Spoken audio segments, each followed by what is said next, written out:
Hindi tataas ang grades mo kung di mo i-apply ang mga AI tools na ito. Pero hindi pa huli ang lahat. Dahil pwede mo pang i-apply ang aking mga natutunan. I'm Charles at currently isa akong third year entrepreneurship student. Hindi ka taas ng grades ko ng junior high school. May point pa nga na tuwing nalabas yung rankings is nakikita ko yung pangalan ko nasa padulong part na. Ngayon, consistent lineup na yun na lahat ng grades ko. At last finals namin nagkaroon ako ng 95.91 weighted average sa aming finals. At dahil doon, naging party ako ng Dance Lister. At alam mo ba kung ano tong AI tools na sinasabi ko? Walang iba kundi ang ChatGPT, Canva at napakarami pang iba. Sa video na ito, kwento ko sa iyo na kung paano ang isang katulad ko na hindi gaanong kataas ang grades ay naging Dance Lister. At pwede mong i-apply ito dahil sasabihin ko din mismo sa video na ito yung strategy ko kung paano nga ba gamitin ng tama ang AI para sa iyong pag-aaral. Noong grade 7 ako, to be honest, hindi ako academic achiever. Hindi ako honor student. Hindi ako yung tipo na nangunguna sa recitation. Kadalasan, tahimik lang ako sa klase. Hindi dahil sa mahihain ako, pero dahil hindi ko talaga gets yung lesson. Minsan nga, minamalit ko na yung sarili ko kasi nasa cream section ako. Section A. Sa buong year 11 namin, may 12 section. So, Section A, syempre, mataas ang expectation. Parang effortless sa mga kaklase ko yung recitation at quizzes. Ako, I barely keep up. Lalo na sa tuwing may rankings announcement. Andun ako. Third to the last. Masakit, nakakaya, pero that's life. Wala akong study group, wala akong kapatid na matatanungan, wala rin akong mentor. Kaya tuwing may exam, kahit gaano ako ka-determine, parang may kulang. Lagi akong may fear na baka sablay na naman o baka bumagsak na naman ako. Akala ko dati sapat na yung effort ko, pero na-realize ko later on, bare minimum lang pala yon. Kasi nga, nasa section ako na puro magagaling at masisipag. Challenge talaga sumabay. Then one day, may quiz kami sa math. Alam kong pinaghirapan ko naman, pero nung nakuha ko na yung papel ko, 5/10. Parang gusto ko na lang mag-drop out, pero syempre, hindi pwede. Kaya nagkunwari na lang ako na okay, pero deep inside, ang bigat. Dumating sa point na dahil sa pressure at takot ko sa teacher, naranasan ko mag-cutting. First time ever ko itong ginawa. Kasi may subject kami noon sa MAPE at kailangan namin magpasa ng handcrafted na basket. Pero wala akong nagagawa. Alam kong mapapagalitan ako that time, so ang ginawa ko, kinuha ko lang yung baon ko, tapos diretso ako sa computer shop. Umuwi ako kasabay ng uwian para hindi halata. Huwag mong gagayahin yon dahil isa yun sa mga bagay na pinagsisihan ko nung grade 7 ako. Nung umuwi ako, tinignan ko yung sarili ko at sabi ko, ayako ng ganitong sitwasyon. Hindi ito tama. Pero hindi ko pa rin alam kung paano o ano yung dapat kong gawin. Nanatiling ganito yung sitwasyon ko at performance ko hanggang naging senior high school. Honestly, akala ko hindi na mag-i-improve ang grades ko or yung academic performance ko. Ganito na lang siguro ako, average student, trying hard, but not getting the results. Hanggang isang araw, November 2022, nag-launch ang ChatGPT at isa ako sa mga unang nakadiscover nito. Nakilala ko siya dahil nag-trending siya sa social media sa mundo ng business kasi nga ginagamit siya ng mga entrepreneur para mas scale, mapabilis ang mga process sa kanilang business. Hindi ko naman inaakalan pwede itong gamitin sa ACADS. Na-curious ako, isang single prompt mo lang may sagot ka na kaagad. As in within seconds, tapos maayos pa yung pagkakasulat. Sabi ko sa sarili ko, teka, kung ganito siya ka-powerful, baka pwede ko rin siya magamit sa school. I know, parang unethical pakinggan, but hear me out. Ginagamit ko si ChatGPT sa assignments, essay at lalong-lalo na sa mga group works.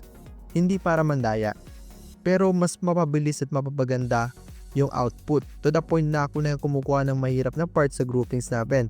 And guess what? Nagugulat sila dahil ang bilis ko raw gumawa at ang ganda ng aking mga binibigay na mga gawa. Bago tayo magpatuloy, kung gusto mong gamitin si AI sa ibang paraan katulad ng kumita ng pera online gamit ang AI, mag-comment ka ng AI strategy at i-reveal ko sa iyo yung exact na strategy ko na ginagamit ko para kumita ng extra 10,000 pesos gamit ang AI. Hindi ito para sa lahat, para lang ito sa mga taong seryoso. Kaya mag-comment ka na. Doon ko na-realize This how we work smart. Hindi siya pandaraya kung ginagamit mo ng tama. Kasi nga, kahit may sagot ka, kung hindi mo rin naman naiintindihan, baliwala. Pero kung ginagamit mo siya para mas maintindihan, mas ma-practice at mas mapadali ang proseso, then that's innovation, not cheating. Sipin mo na lang, si AI siya yung tutulong sa'yo bilang gabay. Kuwari, how to make an essay. Tapos bibigyan ka niya na, start mo sa introduction, body, conclusion. And then, kung kuwari, di mo pa rin alam kung paano yung introduction, how can I start the introduction? I want to make topic about this and blah blah. And then sasabihin niya, ito yung gawin mo, ito yung pwede mong gawing flow. And then you can write it on your own na.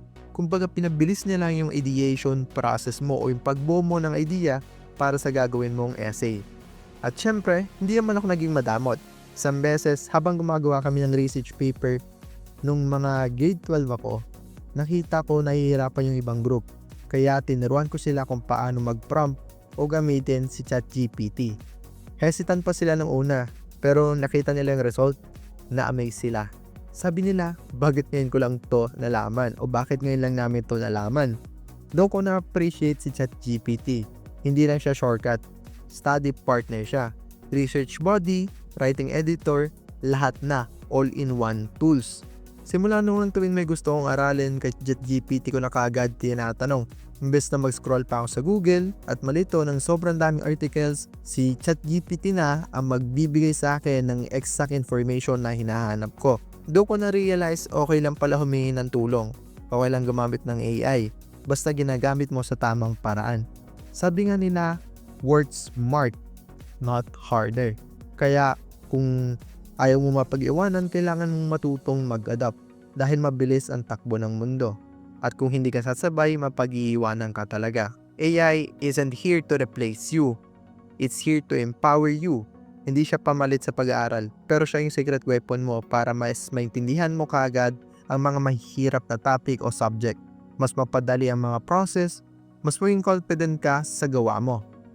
Ginagamit ko din yung ChatGPT bilang life coach para sa buhay ko may hindi ako maintindihan. I will give him yung situation and yung options ko and then mas binibigyan niya ako ng logical na solution or ng logical na mga option. So doon, mas napapaganda yung mga decisions ko lately kasi mas naintindihan ko yung problem ko. Kaya nga pinangalanan ko tong AI with Charles kasi gusto ko na yung channel na to is makatulong sa mga Pilipino na mas maintindihan nila yung AI. Yung mga masisipag, saludo ko sa kanila. Pero kung ikaw yung tipo na gusto mo maging efficient, gusto mo ng shortcut pero may intelligence, AI will help you. At isa pa, hindi lahat ng tamad ay tamad lang. Minsan, overwhelmed lang tayo. Kailangan lang natin ng strategy. Ginamit ko si ChatGPT panggawa ng reviewer, Canva naman para sa mga flashcards o sa mga presentation namin sa school, YouTube, so para mas maintindihan ko din mga lessons namin sa accounting, and then yung mga learning method pa like yung mga time blocking, blurting, so dito ko yung natutunan. Hanggang sa unti-unti, na-realize ko hindi ako mangmang, hindi ako tamad, hindi lang talaga ako marunong mag-aral dati. Pero ngayon, may system na ako. At alam mo ang resulta? Finals average ko last semester is 95.91 at officially naging dense lister ako. At hindi lang ako natutong mag-aral. Natuto rin ako magtiwala sa sarili ko at gumamit ng AI tools na talagang dinesign para makatulong sa atin.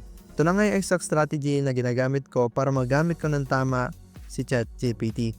Number 1 is to ask clearly. Kapag may hindi ka naiintindihan, tanongin mo si ChatGPT kung ano yung isang bagay na hindi mo maintindihan. Para yung lessons nyo.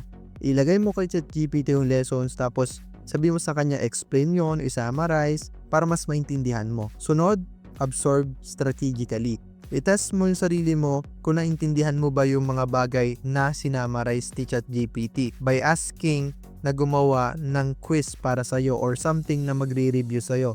Diba nagbigay ka na ng pinaklarify mo muna yung lesson. Next mong gawin, pwede ka magpa-quiz. Sabi mo, ChatGPT make me a quiz. So that gagawin ka niya ng quiz tapos doon mo matetest kung nare-retain mo ba yung information. Number 3, apply to task. Kuwari, sobrang dami mong gawain sa school, hindi mo alam kung ano yung unahin mo. So, gamitin mo si ChatGPT, lagay mo yung mga task mong dapat gawin, tanungin mo siya kung ano yung dapat mong unahin. Ano yung dapat may priority? Paano mo sisimulan yung isang project? Number 4, assess and reflect. Matututunan mo rin kasing mag-check talaga ng mga information kasi nga si ChatGPT, alam nyo naman, hindi siya perfect. Dahil nga hindi siya perfect, dito matitest kung talagang nagbabasa ka. Yung hindi ka basta-basta copy-paste lang tapos basa mo na kagad as your school activity. And last naman, yung pang-fifth, adopt and improve. I-treat mo nga si ChatGPT bilang coach, planner, or assistant. Kung hindi gumagana yung mga dating method mo, pwede kang mag-adapt. AI is about adapting or learning. So, magagamit mo talaga si AI sa napakaraming paraan. Ngayon, natutunan mo na nga ang strategy, pwede mo nga apply yan sa iyong pag-aaral. Natutunan mo na ngayon kung paano mo mapapataas ang grades mo. At ang sunod mong gawin is mag-aral pa ng mga bagay na tungkol sa AI dahil ang future natin is about AI na. Panoorin mo tong video na to na nasa screen mo dahil baka ito na yung video na magpapabago ng buhay mo. Click mo na ngayon dahil di mo alam kung kailan ulit yan lalabas sa feed mo.